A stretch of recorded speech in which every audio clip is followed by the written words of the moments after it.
First of all, I'd like to apologise because I'm not only going to talk about the corner shop. While I was, no, you couldn't know, but I was asked to do a proposal, and as you might know, we're in a very busy time in Flanders with a lot of policy planning. So we were making up policy plans in our museum, and my head was stuffed with strategic lines and all sorts of stuff. So once we got over an important deadline, I kind of reconsidered and thought it might be more interesting to make a comparison between two projects. So you get two for the price of one, making it myself a bit more difficult. But I think that maybe that way you can see how things can evolve and see a few challenges or results of choices to be made. Thanks to Dirk, I don't have to explain too much about this, but we're a portal city, which means that throughout the centuries there's a coming and going of people, leading up to about 522,000 inhabitants, coming from today from 175 nationalities, which means about 48% of the population has, is either themselves coming from another country or has at least one parent coming from another country. When you look at the age group 0 to 9, that's nearly 75%, 73 point something, if I recall right. If you look at the pupils at primary school, there's 43% who does not speak Dutch as a native language, and for secondary schools that's 34%. I think that's quite meaningful because language shapes our concepts, and it also means that if you want to work together with people, that there is some literal translation going on there, but also a conceptual translation at times. Now, if you look at the young potentials, the age group 0 to 30, they make out 30% and half of the inhabitants, and unfortunately 27.1% of children comes from a disadvantaged family, often connected with a mother who hasn't had a very high education level. So that gives a few challenges. There are a few numbers, I could have picked other ones, but I think they're quite meaningful for our situation. Brief introduction to the museum. It is a museum, but it's also an icon and perceived as such. It's quite important for the skyline in Antwerp. It has a boulevard, which you can see. It's the outlines. It's a public space, so it's freely accessible up until 10 o'clock during winter time, 12 summertime. But it's an area which makes a passage, so to speak, from the closed-off exhibition halls towards the city and the world, from which you can see to the world. It's a municipal museum, which is a result of a merger of 4 collections and a heritage team, and it was opened in 2011. We put our core values, so they're brand new. You got that one as a primer, as a scoop, so to speak. We have chosen our core values around connectedness, not only between objects, but also objects and people amongst people. So it should be a place where people can meet as well.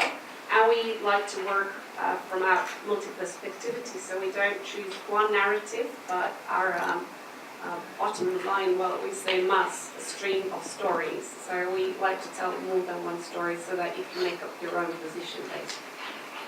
So, starting from the first project, the corner shop, next slide please. That's about retracing the history of about 65 years of local food shops in Antwerp. The project ran 2013-16. Now these 65 years are a very interesting time because it's a moment that migration starts to change, mobility starts to change, education starts to change. So it's quite a decisive period in shifts of how local shops are being run and how food is being bought. The other project being Holy Places, Holy Books, which is a project on the context and meaning of both pilgrimage and the Holy Scripture within the Christian, Jewish and Islamic faith. It was a project that was slightly younger. Then if you look at the starting point, Holy Places, Holy Books was a double exhibition, one taking place at the Mass, the other at the Heritage Library. As I already said, it was about pilgrimage and Holy Scripture, and the project of my colleague Vera was to find a contemporary practice in this. So there were 3 external curators attracted to look at the the historical lines, select objects and so on, but we wanted to add an extra dimension to it and look at what this means today. And the corner shop was about how a city of about 500,000 inhabitants actually comes by 1.5 million meals a day, because that's what it means. And the city itself usually doesn't produce food as much, so it has to find it somewhere, and it has to take care of distribution and then eat it. And there's, of course, the issue of waste as well. So the corner shop was focusing on the distribution. As a perspective, that meant that I was curator of the corner shop, and I thought it was interesting not only to draw these stories into the museum, but also bring them back to the city. Since we were working together with all these shopkeepers, these people have a very busy life. They don't always have the time to come towards the museum, so you have to bring it back to them and make it accessible to them. So it was not limited to the museum walls. We also had the objective of enriching the collections, and we wanted to show the slow shifts in daily practice of shopkeeping. So that's the intangible aspect of it, really. Whereas the other project, it had an additional layer, and it was looked at as living tradition. Very interesting, at that point we were not talking about intangible cultural heritage as yet. So concept-wise, Holy Places, Holy Books was contemporary experience with Antwerp as either the place where people were coming from or a stop. So it could be en route of pilgrimage, whereas with the corner shop, as I said, it was from 1950 to 2016 with 3 specific shopping axes deliberately chosen. One being Berendrecht-Zandvliet, which are small villages. You would not think they to be made part of the city of Antwerp, but they're somewhere stuck between the harbour and the fields. There was the Bredabaan, which is a big entrance road, which used to be a very big advantage because people were passing by, but today it's a victim of traffic jams all over the place, which is not very nice for shopkeepers because there are no parking spaces. And the axis of Antwerp North, which used to be a very rich shopping axis where everybody from all around Antwerp would come to buy shoes, and it has had a shift, a demographic shift, and today we talk about the €5 streets, so you can buy anything for about €5 over there. So I'm not going to go very much into the communities. You might go to the next one. Start off, kick off of each project for us is the tour of Antwerp, which works like a Bandonian basically. So we start off inviting all the organizations within Antwerp that take care of collections as a core business. But we pull out the Bandonian and add experts and organizations, syndicates, associations, whatever to it, when they have something to say about the topic. And we invite them to a location which has to do something with the theme. So you can see the distillery of the Elixir d'Anvers, which is liquor, typical for Antwerp, and the Church of St. Paul. And basically we present them with our plans. We ask an academic or a professional to give an introduction to the theme. We ask a volunteer to tell something about their experiences or their knowledge, and we give a guided tour, and we ask them to help us. So that's a way of participation and kind of raising more knowledge than we have in our own museum. And research was done by shop explorers for one project, which means that I didn't do the research directly myself. I got 13 volunteers that were selected and who were at first indicate a few options of shopkeepers that might be interested, but then they were set out and to do their work for their own. So they had to network themselves and find people who were willing to give an audio interview, but also ask for photographs or for documentation, which sometimes was easy, but often with people who were only in Antwerp for about 10 years, for instance, you can imagine these people have not always arrived with suitcases full of documentation. So how are you going to do that at such a time? On the Holy Place, Holy Books, that was an entirely different scenario. Of course, we also invited key figures from different communities to talk with them and involve them throughout the processes of the concept, and workout, and communication, and so forth. But they pointed out important people that could tell about their personal experiences and motivations. And so there was a professional company taking video interviews. Next one. That was added by a souvenir action where there was a call with a wide audience to bring in souvenirs for their own pilgrimage. And it was really interesting because there were a lot of people coming in and they brought their objects and we displayed them a bit like a little stand or bazaar where these souvenirs were sold, and all the likenesses became very clear, like the water from the Zemzem looks identical to water from the Louvre, for instance. So, that's quite interesting to spot at such a moment. On the other hand, if you look at the corner shop, very interesting project was the photographs that were made by Son of the Builder. You might wonder what these people are doing in a bookshop. But basically what we invited to do was people that used to have a shop were invited to have the photographs made at the place where they used to have the shop. And so these shops sometimes turned into living rooms, sometimes they stayed food shops, but quite often they changed as well. And in this case it was a food shop. And so you can see Frida Jacobs here on the left.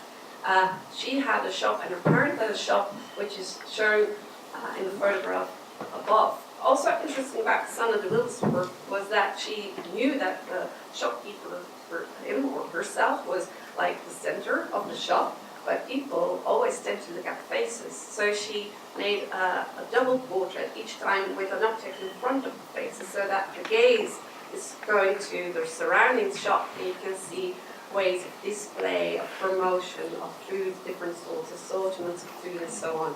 So it was quite an interesting idea. Yeah, I'm running out of time. So we had a documentary up to the Hatch and then other partners and outcomes. Like the culinary practices were diverse, not you can read for yourself there. And on the holy places, holy books, it was also about position and experience of the Holy Scripture for individuals, or the choices made for pilgrimage. Next slide, please. Now, if you see if you compare the process, you can say for holy books, holy places, this was a growing process of growing awareness for the museum itself. We didn't define it as such.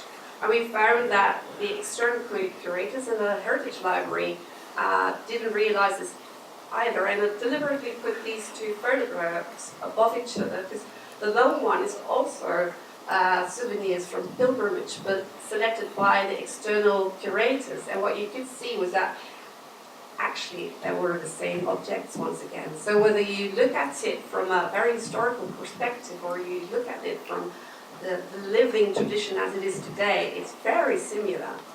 Now, for the corner shop, this was different. ICH was recognized as such by the museum and the communities. The debate was rather with external partners that were either confused by the ephemeral phenomena or by the fact that we used oral history to do the research. And there's sometimes a bit confusion about ICH and oral history.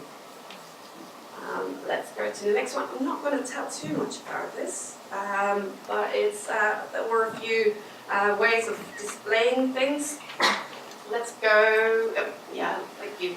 Let's go to the conclusions immediately. As I said, it's a process of growing awareness where we are saying that there is a natural link between objects and ICH.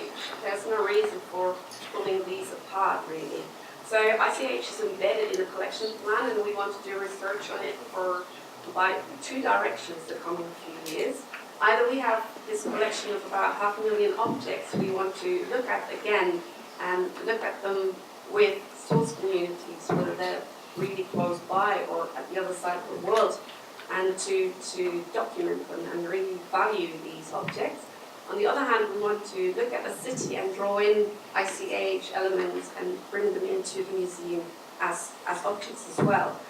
This points at the value of contextual information, really, and also today the e-storage space gets crucial because a lot of documentation and object making today is digital. I pointed at the Wandel Boulevard, or the Boulevard, which is a photograph you can see here as well, because we actually made a display in this open domain place, which means that you really had a connection between visitors coming in for free. And it also offers the option, that's something, could you go one slide back? Yeah. On the Holy Spaces, Holy Books, you can see actually there's a Hanukkah celebration going on, which is something you cannot do within exhibition halls themselves quite often due to the circumstances. Objects have to be preserved. But like this open space allows celebrators like the Hanukkah. But we have a question about transmission really. We don't look at ourselves as a museum that necessarily plays an active role in transmission. We do it indirectly by showing ICH, but we don't think because of the 500,000 inhabitants and all the options of the objects and all these inhabitants that we should really actively add to transmission. It's more an indirect way.